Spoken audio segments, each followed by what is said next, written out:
Good evening, everyone, and welcome to the Brian Crombie Radio Hour. So we're embroiled in a federal election, and our attitudes to and our relationships with the United States are obviously going to be the ballot box question, I think.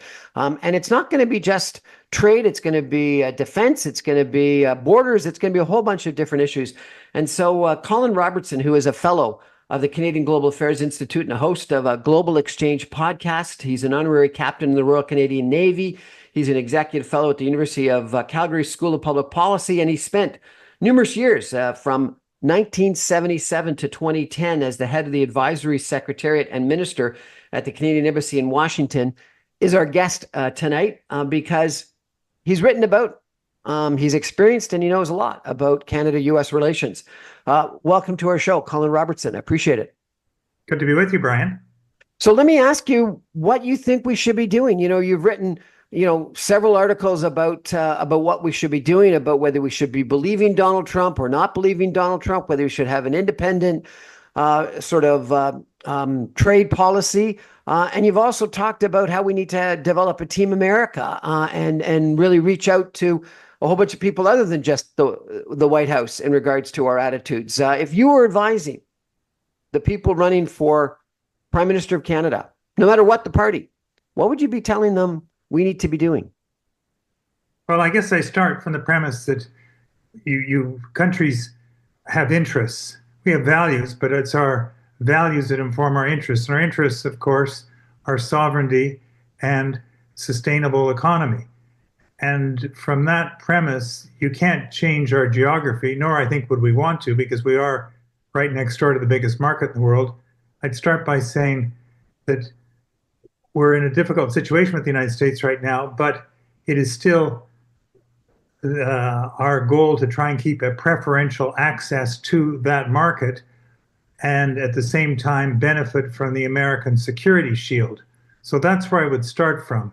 But I'd also say, given the unpredictability of where we are today and perhaps the less reliable partner that the United States may be in the future because of internal changes in the United States, we do have to look to diversify.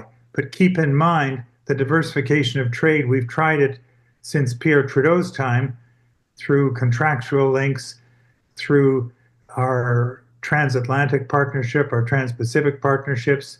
We have 51 free trade arrangements around the world. This is all to the good, but ultimately it's business that creates business, not governments. Governments can open the door and governments can expedite and facilitate and should do so by building the infrastructure and things. But ultimately, business itself has to say there's opportunities here.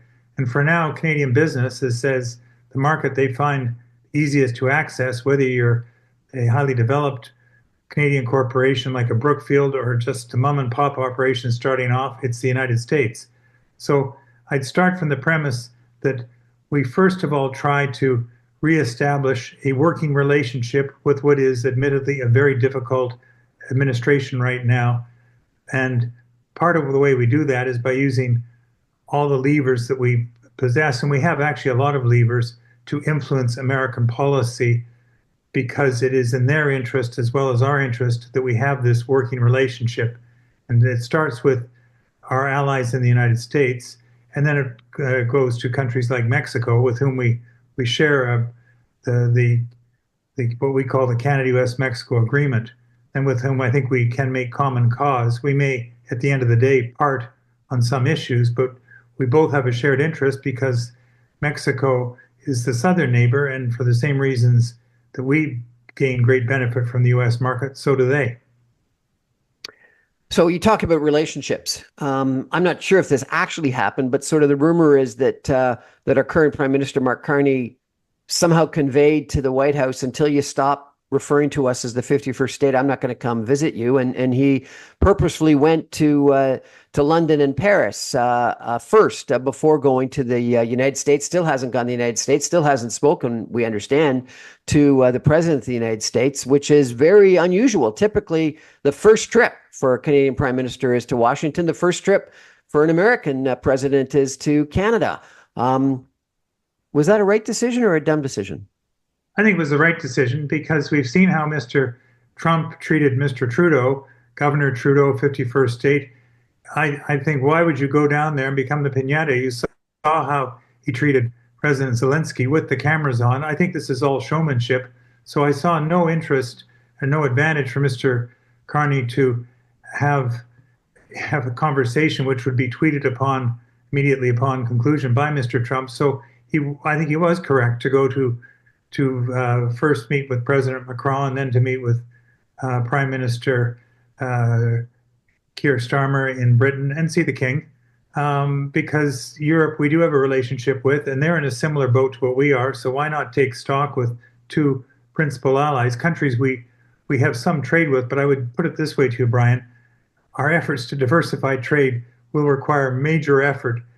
Remember, we have free trade arrangements with both France and the United Kingdom. The United Kingdom, which just joined the Canadian or the Comprehensive and Progressive Trans-Pacific Partnership, it's kind of a funny way in, but they came in free trade through the Pacific, and with France through what Britain used to be part of, and that's our comprehensive economic trade agreement with the European Union.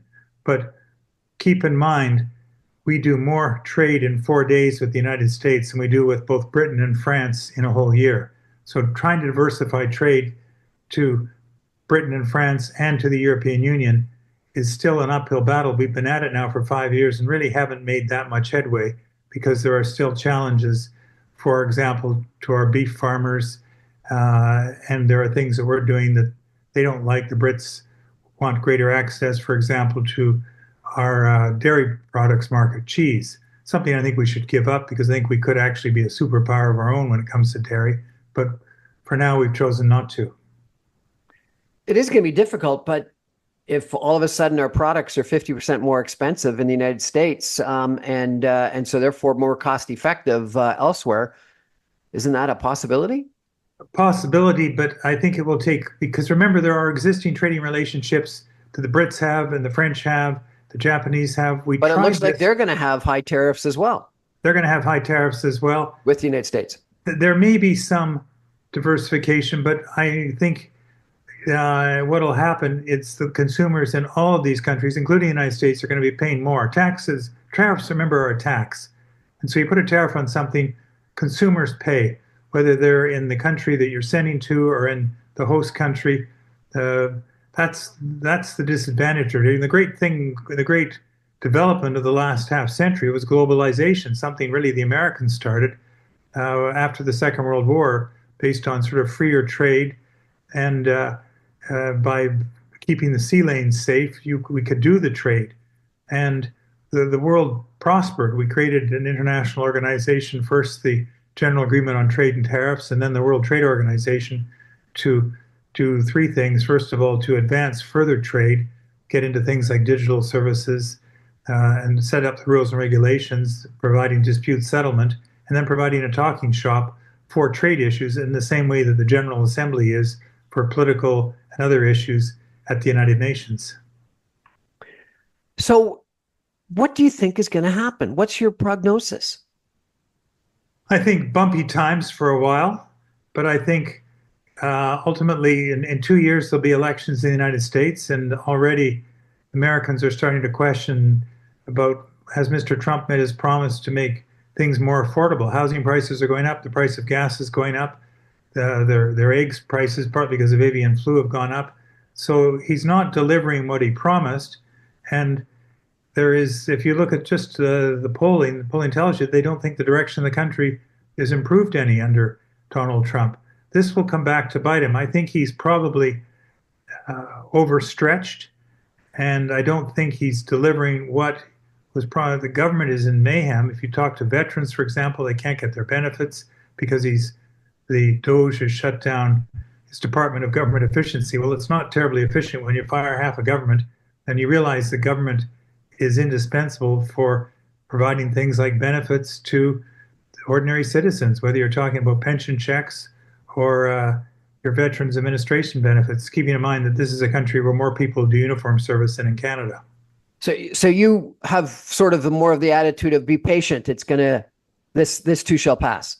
I think be patient, but also take this as a moment for us to get our own house in order. And what we haven't talked about yet is the importance, which is taking place as we speak. The premiers met under both Mr. Trudeau and Mr. Carney, including last week, to say, yes, let's proceed with reducing what I call the unfinished business of confederation, and that's the trade barriers between Canadian provinces. In a sense, we had 13 different markets in our country for a variety of reasons, historical and regional, but a lot of that we should take on. We've been trying for some time. Federal government, which doesn't have constitutional responsibility unless the Supreme Court gives it some further jurisdiction, but unlikely to see that happen. It really does come down to provincial premiers, but they are now seized of this. And it began in the West a decade and a half ago with then Premiers Klein and Campbell with the New West partnership. It went through a couple of names, now includes Saskatchewan and Manitoba. And they looked at things like procurement, provincial procurement, look at transportation. What are the rules for moving goods and trucks from one province to the other? They looked at things like infrastructure. They looked at things like accreditation of nurses, of plumbers and electricians, and said, let's just deal with the guts of the economy for which we have responsibility, particularly in a regulatory sense, and see if we can't reduce some of that. And they did make a lot of headway. And so if Ontario and Quebec, the Maritimes and Newfoundland and Labrador were to take that on, we'd make progress. And I'm encouraged in the last couple of weeks listening to the new Premier of New Brunswick saying, well, you know what, we in the Maritimes, we're going to come up with a free trade arrangement in the Maritimes soon. That would be a big step forward. There have been a whole series of studies by including our Senate, which reckon this would add 2, perhaps 3% to our GDP, what we're roughly to take a hit of if these tariffs of 25% take application. There's also trade diversification. Going back to your original point, can we do more with these free trade agreements? Well, we probably can, but I think, again, the lead needs to come at the provincial level. The federal government is very good at negotiating big frameworks for 10,000 feet, but trade takes place at the level of the road, and that's where provincial governments and provincial premiers, and certainly my experience, when they took trade delegations, they came down smaller, focused, saying, here's what we can do. We want to sell, in the case of Alberta, we want to sell beer, we want to sell beef. And I watched this take place when I was in California, for example, around Canada Day, where I hosted each Canada Day, and I put the focus on a province. I did this in part at the behest of Prime Minister Chrétien, who led a Team Canada mission to California after 9/11, partly to show the Americans that we cared and that we still had confidence in the United States and that we were their ally. But at the same time, there was economic reasons why we did this. We do more trade with California than we do with all of the European Union. So each year we focused on a province, beginning with Alberta, then BC, and then we did Manitoba, and then we did Nova Scotia, because I had several provinces bidding for this, and they came down, and it was partly around film and entertainment, which is big business, what Americans call runaway production in Canada, but also to sell things like I mentioned, beer, cheeses, and other things, although we couldn't sell much of cheese, but we did serve it, and they said, we like this stuff. Well, why can't we get it? Well, we don't, partly because of our supply management system. We got a big challenge ahead of us. And I think that you've put forward in a bunch of the papers and articles that you've written and the posts that you've made, and I understand on your podcast as well, some of the potential solutions. And I think we're going to be talking about this a lot for the next 30 days. And so I've got an overriding question to ask you. We're going to take a break for some messages. And when I come back, I want to ask you, can we trust the United States again? And is this something that is just a passing issue with Donald Trump? Or is this something that's going to have lasting consequence on Canada? You probably better than almost anyone have a great answer to that question. Stay with us, everyone. Back in 2 minutes. Welcome back, everyone, to the Brian Crombie Radio Hour. My guest tonight is an expert on what's going on between Canada and the United States. His name is Colin Robertson. He has an incredible career with the Canadian Foreign Service. He was the Consul General of Canada in the United States for 4 years. He worked in Washington as the Minister and Head of Advocacy Secretary between 2004 and 2007, and the Canadian Embassy, and then Director of Canada-U.S. Engagement Project until 2009, Distinguished Senior Fellow at Carleton University, President of the Canadian International Council, National Capital Branch, et cetera, et cetera. And today he is also an honorary captain within the Canadian Navy, and an executive fellow at the School of Public Policy at the University of Calgary. And he is a senior advisor and fellow with the Canadian Global Affairs Institute, etc. So you've really got an incredible experience. You've worked in several different places in the United States, in Washington and California. You've got a honorary degree from Mexico, so I don't know, but I presume you've got close relations with Mexico as well, sir. And I understand that you actually live in at least part-time in Sarasota, Florida. So you've got some experience of having American neighbors. I have some business interest in Sarasota, Florida, so I know that area well as well. And I've lived and worked in Los Angeles, New York, and Boston. And I have not nearly the extent of foreign services experience that you've got, but I got some business experience in the United States. My sense is that there are a lot of Americans that actually agree with Donald Trump. And while there's lots that maybe don't, and that email me or message me on a fairly regular basis saying, Brian, don't worry, there's lots of us that disagree with what's going on. And maybe AOC and others are having some success. Bernie in big rallies right now. The Democratic Party is out of favor, is way down in the polls. There doesn't seem to be, past presidents that are standing up for a different point of view right now, whether they be Republican presidents or Democratic presidents. And I was in Sarasota just a couple of weeks ago, and I was surprised at how many people I was dealing with that said, Brian, you should join the United States. You'd be a great 51st state. What's your sense? Is this just a passing issue? Or is this going to be something that we're going to be having to deal with? And, people tell me that J.D. Vance is going to take over, or Donald Jr. is going to take over. And this is going to be something that's going to last beyond Donald Trump in 4 years. What's your sense of living across the United States and your experience? Is this, some people say this too will pass, and other people will say, no, we can never trust the United States ever again. Well, it's a very good question, and I'd say that we can't change. Again, I come back. We can't change our geography, nor would we want to. For the most part, the United States has been a remarkably, certainly my lifetime, benign, if not benevolent, nation, with presidents taking that lead. In Donald Trump, we have something different. I think he's a bit of a predator, and I think he truly would like to make Canada the 51st state. So therefore, we have to be quite conscious of that. It is not a reliable ally or a partner under Donald Trump.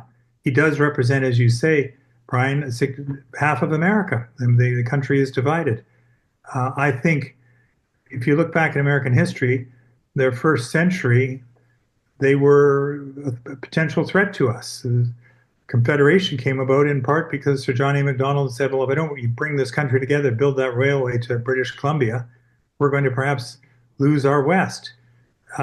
Fortunately, this changed in the last century, particularly under Franklin Roosevelt, who sat down with Mackenzie King and said, you know what, if you will help watch our back, this was as war was approaching in Europe, we'll also give you access to our market, which is something we were always trying to get.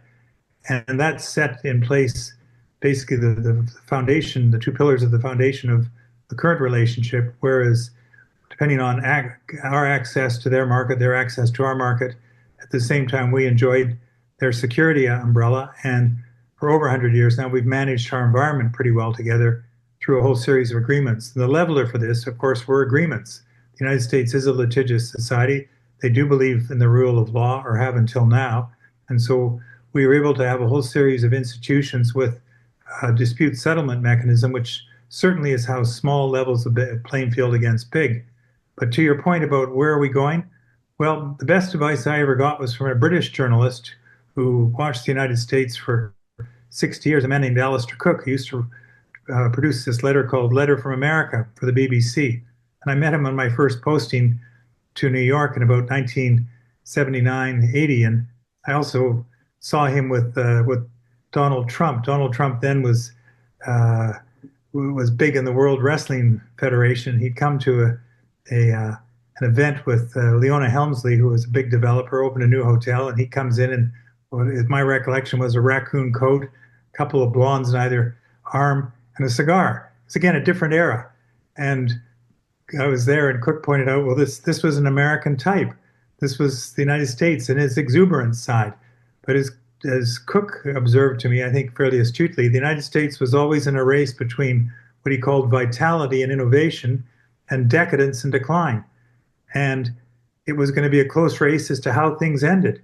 And I think that still holds true. This is still the most innovative, vital country in the world. And as long as it keeps its doors open to immigration, it will continue to do so. There's more Nobel laureates in California than there is in the rest of the world. Science innovation, and many of those laureates, of course, were born someplace else. But then there's the other side of with the decadence and decline side, which I think we're seeing a bit of now. And also many average Americans say after 2 wars, Afghanistan and Iraq, they say we're sick of defending the world. We don't want to be the world's policeman anymore. I understand that. As you point out, I live in Sarasota now. Most of my neighbors, the district I'm in, voted 65% Trump. But these people, they don't talk brand politics. They talk about education for their kids. They talk about health care as it relates to them and their family. That's what's on their mind. Affordability, what the price of groceries are. And they're very good neighbors. So I think that for Canada, this is still the country with whom we have the deep relationship, family, friends, neighbors. They're going through a bad patch right now. I hope it will pass, but I think it should also serve as a wake-up call for Canada to get our own house in order, trade diversification, reducing interprovincial trade barriers, spending more on our own security and defense. If we declare sovereignty in the Arctic, as Ronald Reagan used to say, then exercise it. So there are things we have to do at home that we should be doing. And that's why this election, I think, really is important, because there are a variety of options out there. I don't doubt the patriotism of any of the leaders who are running, but I think there are differences in how they would approach it that I think Canadians need to consider when they make their choice on the ballots when the election on election day. Kevin O'Leary, who calls himself Mr. Wonderful, ran for the leadership of the Conservative Party at one point in time, and has been a successful businessman in Canada and the United States, is on U.S. cable news on a very frequent basis, talking about effectively a customs union. Diane Francis, a columnist in the National Post, and a very successful author, has talked about a customs union between Canada and the United States. The Premier of Alberta has talked about closer integration and interaction between the United States. So some people have been thinking about this as an opportunity to get closer with the United States. Others have had a different attitude, and you've been speaking about some of the things about getting our own house in order and free trade interprovincially within Canada. We have faced this in the past. You talk about how the United States has gone through different eras, and I love this vitality and innovation versus decadence and decline, but also between isolationism and global attitudes. And we had this isolationism and high tariff barriers. Before Confederation, during the 1890s and the McKinley government, certainly just prior to World War II in the 1930s, and the high tariffs that were put in place that some people think contributed to the Great Depression. Certainly, during the McCarthy eras of the 1950s, etc. And we've had attempts at free trade and reciprocity. McDonald talked about it, realized it wasn't going to happen, did what you've described in Confederation. Laurier tried to have reciprocity and free trade, didn't happen. And certainly we've had it since 1988. So with the America going back and forth regarding isolationism versus a more expansionist and globalist enterprise, I come back to, yes, you're right, we can't change our geography, but we also can't count on the United States long term, can we? We can't count on the United States under Donald Trump, but Who will be the next president remains to be seen. And if you look at the historical record since the Second World War, we really could count on them because every other president until Donald Trump has taken the view that the United States interests are best served, as Biden put it, through alliances, through freer trade, and through being the advocate for democracy, which is really what the United States is all about. It's a country of ideas and ideals. And I'm not sure either of them are being represented right now well by Mr. Trump, but there we are. An American ambassador once said to me, you in Canada, you go from kind of F to M, but we go from A, as he put it, to Z, or we'd say Z. A country that moves far in one direction and then back again. So it's going through one of those periods, but I think it should serve to us again as a kind of a wake-up call for us to, as I say, put our own house in order.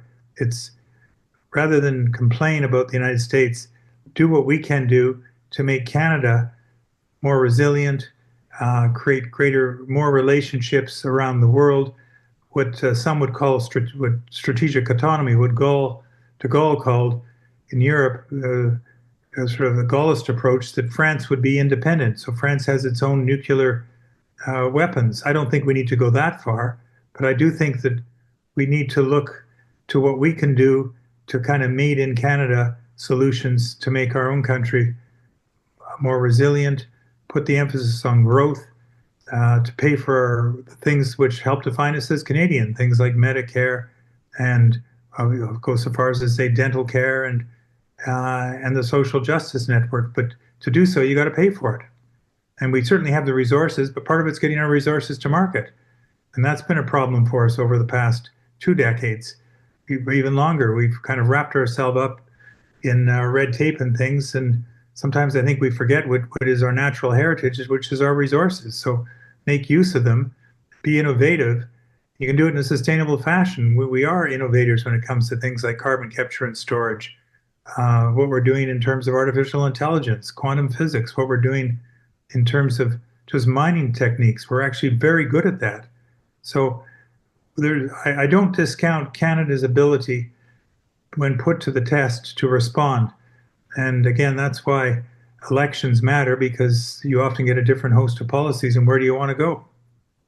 So the new chancellor in Germany, I think, effectively said that we can no longer trust America, and we have to have an independent defensive capability in Europe. Some people are actually thinking that he's going to be looking to France and Britain for nuclear deterrence rather than the United States. The Hill Times, which is not a national newspaper, but a newspaper that numerous people read in Canada, had as its headline, "We can't trust America anymore." You seem to suggest that we need to keep our house in order, or get our house in order in Canada. And you've mentioned numerous things, but let me challenge you if I could. This past weekend in the Globe and Mail, some national security experts in Canada suggested we need to separate out our defense procurement and our defense administration from the United States in NORAD and in equipment. And another expert went so far as to say that we should develop our own nuclear deterrence. What do you say to them? Do you agree with we can't trust America anymore, or no, go back to your attitude of this too shall pass? I don't think we can trust the Trump administration. So therefore, in the short term, we have to look to alternatives, and that includes defense procurement. But whether or not we buy the F-35 made by an American firm, keeping in mind a number of the parts are made in Canada, we are so deeply integrated. You look to a Canadian advantage. So I think the new warships we're building, for example, are based on a British model design, which we're then changing to Canadian standards. But the country which is the furthest ahead in terms of defense is the United States. So we're looking to the U.S. for a lot of the guts that go into whether we're talking warships or fighter jets, or just how we'd manage our ground side. In terms of a nuclear deterrent, I don't think the Canadian public is ready to go there yet, although that may come. And certainly if you go back in history, we are much further ahead than are the Australians, who are going to have nuclear powered submarines, not nuclear weapons yet. We could go that route. After all, the uranium that the Americans use comes from Saskatchewan, just as the potash they use to grow their crops comes from Saskatchewan. So again, these deep linkages that we can draw upon, we do have strategic assets that the United States doesn't always appreciate, but need to be reminded.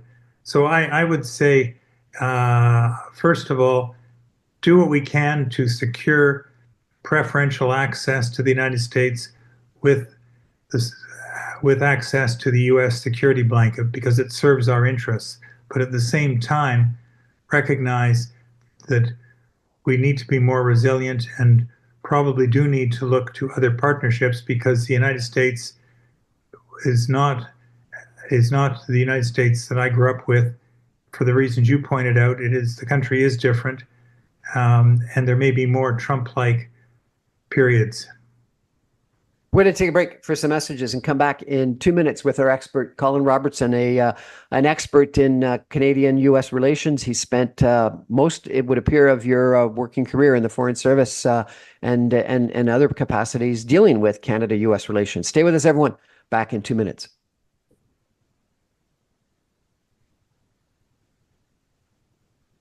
Welcome back, everyone, to the Brian Crombie Radio Hour. We're talking tonight about Canada-U.S. relations. We're obviously in the middle of an election campaign, and this is the ballot box question. Our guest is Colin Robertson. He is with Canadian Global Affairs. He's been involved in Canada-U.S. relations most of his career. He's worked in the Canadian Embassy in Washington. He's worked in Los Angeles, and he's worked in academic/professional capacities as well. He hosts podcasts on a regular basis. What's your podcast, sir? It's called Global Exchange. The Canadian Global Affairs Institute has been going for 8 years, and it's talking with people interested in global affairs and what Canada should be doing. Fantastic. Sir, I got to ask you about Premier Danielle Smith from Alberta. She's been criticized by some people of late because she's not on Team Canada, it would appear to some people. And most recently, it would appear she went to President Trump and said, delay these April the 2nd threatened tariffs, because then you're going to play into the hands of the Liberal Party in the election campaign and become an issue in the national election. You should delay it. Some people have said that was smart, and other people have said that was treasonous. What's your reaction to the role that Danielle Smith, the Premier of Alberta, has been playing right now? Well, I think that we're a country, one of the most decentralized countries in the world, and that's partly to reflect our diversity, our geography, our climate. And so we do make allowances for the provinces and our premiers. What I'm pleased with in Danielle Smith's context is she's actually engaging the United States. And I'd like to see more premiers engage their governors' counterparts, going to Washington to make the representations on behalf of their provincial interests, because in doing so, they make the Canadian case usually. And I'd say she is part of Team Canada. She's at one extreme. She doesn't have to buy into everything, but she's been out there. She was at the Western Governors Conference, has seen the then governors of South Dakota and North Dakota, both of whom are now serving the administration in important jobs. So that's good. Other premiers in the past have done that, like Jean Charest, Gary Doer, who became our ambassador in Washington, Frank McKenna, who'd been New Brunswick premier and became our ambassador in Washington. The premiers understand their regions, and their regions inevitably, because the pull in Canada for economics is still north-south rather than east-west, although I think we're doing more now on the east-west front, which is a good thing. So I don't have a problem with her engaging Americans and throwing out different ideas, because we are in a period now when we do need a whole set of different ideas and see what happens. I don't think that she's going to deter Donald Trump from proceeding on April the 2nd with reciprocity tariffs.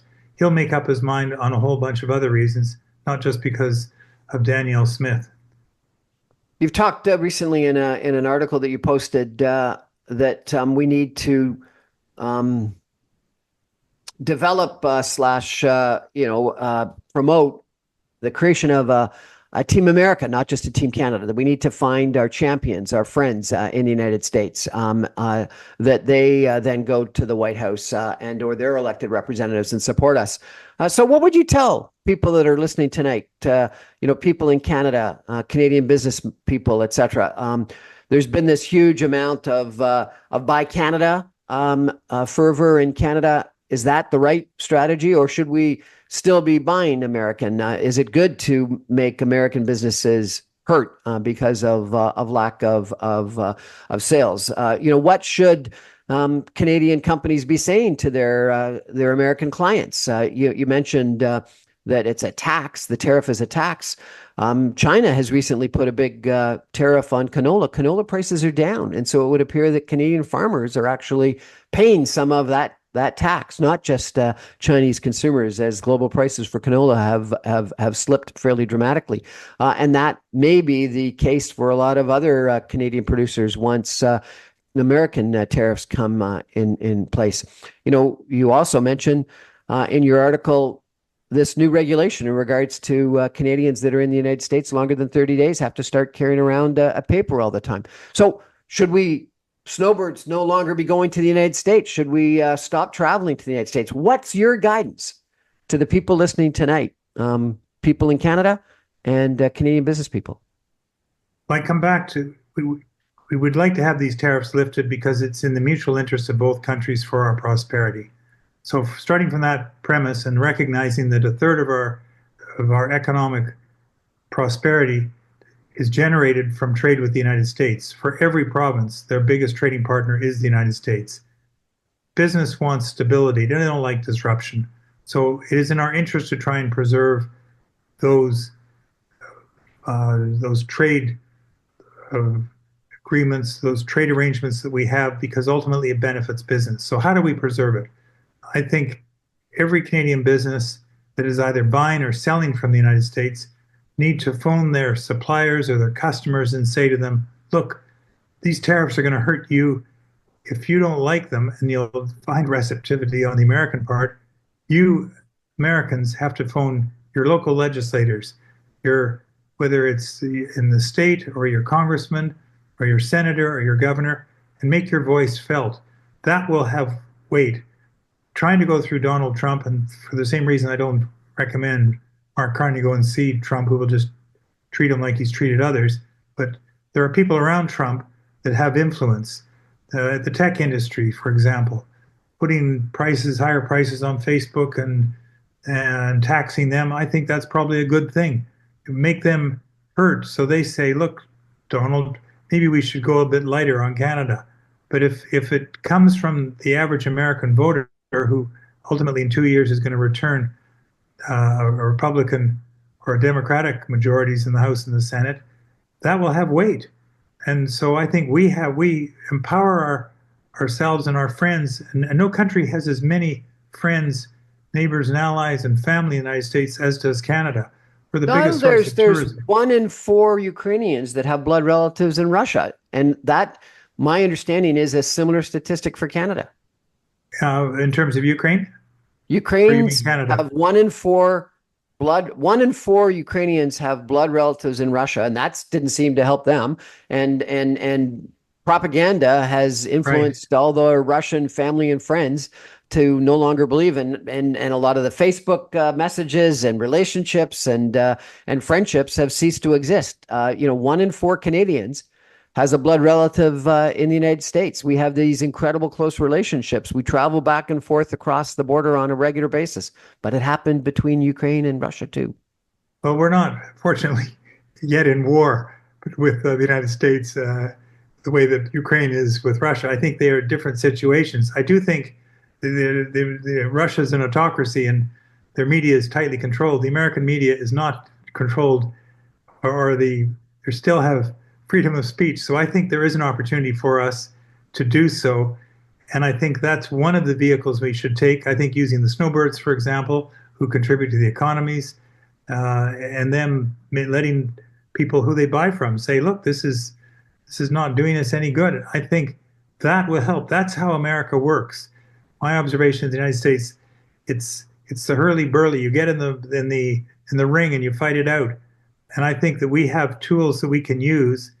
And I think the top-down approach, ministers going down to Washington right now isn't succeeding. But so we supplement that with what I call a bottoms-up approach by using all these other levers, but making it an American debate rather than Canada versus the US, when frankly, unless we're playing on ice, we're at a big disadvantage. But if you can make it an American versus American debate, and this country is filled with debates on cultural issues, on economic issues, and there are Americans that are saying this isn't really working for us. When Doug Ford threatened to put the export tax on electricity, you had the governors of Michigan, Illinois, New York, Pennsylvania all say, this isn't working. Mr. President, do something about this. So I think that's one of the ways we can have effect. And so my message to you, Brian, is to your listeners who are buying or selling in the United States or have American relatives or American friends, let them know what's going on and how this is not in their interest. And with the encouragement that their American friends, customers, and clients take that protest to their elected representatives. That's how we'll see change. Canadian-U.S. border traffic is down something like 50% in the last month over the prior year, same month. Lots of people are changing their March break, summer break, spring break travel plans. Should people still travel to the United States either on business or vacation? I'm down here because we have a place near Sarasota, partly because my wife doesn't really like cold weather. And so it's certainly, I don't feel, we look and sound mostly the same, eh? So I think Canadians should make up their own minds as to where they want to travel to and do what they do. But I do think that by not coming to the United States and letting people know why you're not coming to the United States, that's really important. Because if the Americans recognize that there's an economic cost to this, then I think they will protest to their leadership. Just the same way we're seeing the protests against Mr. Trump by Americans who are unhappy with what DOGE is doing to the American bureaucracy, for example, and the bite of these tariffs, which is starting to have effect on Americans because they're paying more for it, and Trump has not delivered on his ability, on his promise to make things more affordable. That's how things change. Last question, sir, and I really appreciate you joining us tonight. If Mark Carney, the Prime Minister, currently the leader of the Liberal Party, or Pierre Poilievre, the leader of the Conservative Party, called you up and asked you for some advice, what would you tell them? And would it be the same advice to both of them or at all different?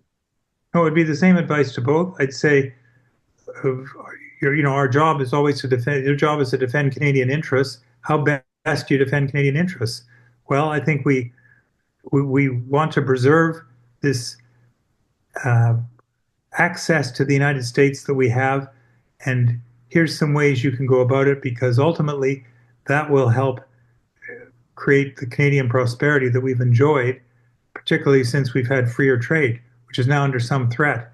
But that by using all the tools that we have in Canada, we can perhaps change that. But at the same time, look to other options. And as I said earlier, put our own house in order, all of which I think the two principal party leaders are going to pursue regardless. Colin Robertson, really appreciate you joining us. Thank you, sir. You've got a wealth of experience given your time period in Canadian Foreign Service, and particularly in your different postings in the United States and the role you play. Remind us all what your podcast is and where we can get it, please. The podcast is called Global Exchange, and you can find it on Spotify, iTunes, and LinkedIn. And once a week it comes out. And I would, again, encourage you to listen to it, to learn more about Canada and the world and our interests in that wider world.